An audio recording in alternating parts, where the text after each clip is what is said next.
بسم الله الرحمن الرحيم. الحاقة. ما الحاقة؟ وما أدراك ما الحاقة؟ كذبت ثمود وعاد بالقارعة. أما ثمود فأهلكوا بالطاغية، وأما عاد فأهلكوا بريح صرصر عاتية سخرها عليهم 7 ليال و8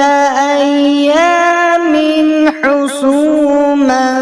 فترى القوم فيها صرعا كأنهم أعجاز نخل خاوية هل ترى لهم من باقية وجاء فرعون ومن قبله والمؤتفكات بالخاطئة فعصوا رسول ربهم فأخذهم أخذة رابية إنا لما طغى الماء حملناكم في الجارية لنجعلها لكم تذكرة وتعيها أذن واعية فإذا نفخ في الصور نفخة واحدة وحملت الأرض والجبال فدكتا دكة واحدة فيومئذ وقعت الواقعة وانشقت السماء فهي يومئذ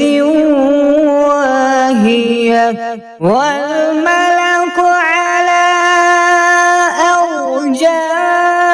أرجائها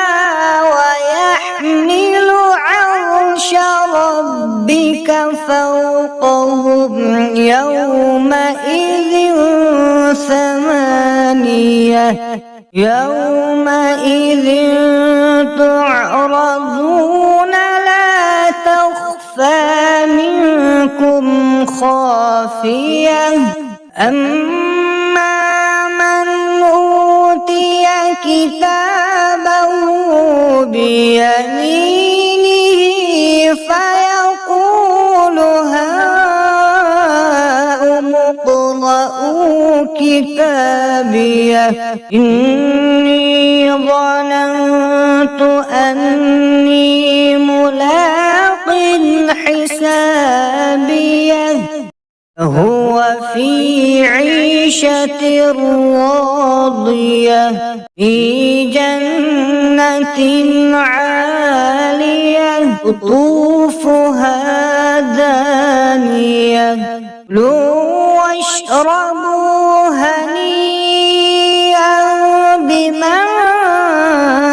أسلفتم في الأيام الخالية وأما من أوتي كتابه بشماله فيقول يا ليتني لم أوت كتابيه ولم أدر ما حسابيه يا ليتها كانت القاضية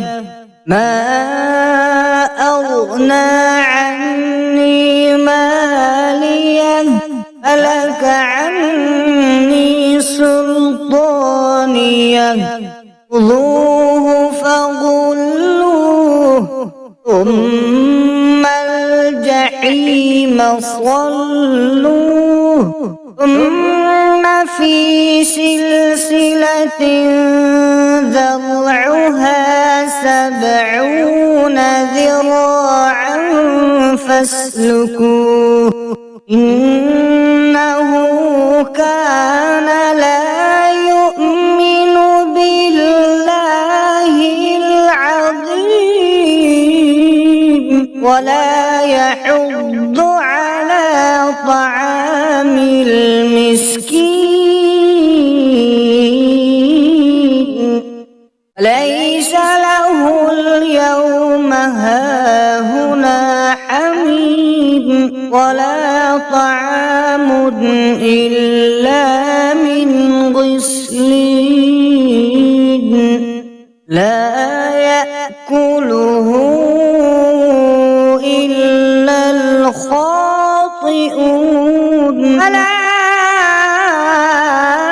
أقسم بما تبصرون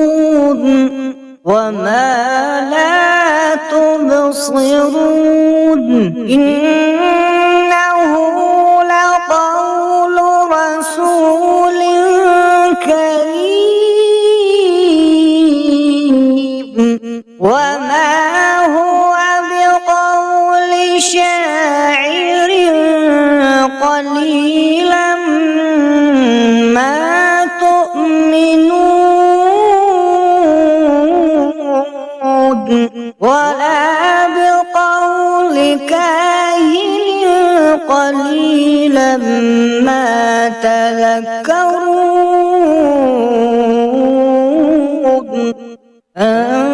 تنزيل من رب العالمين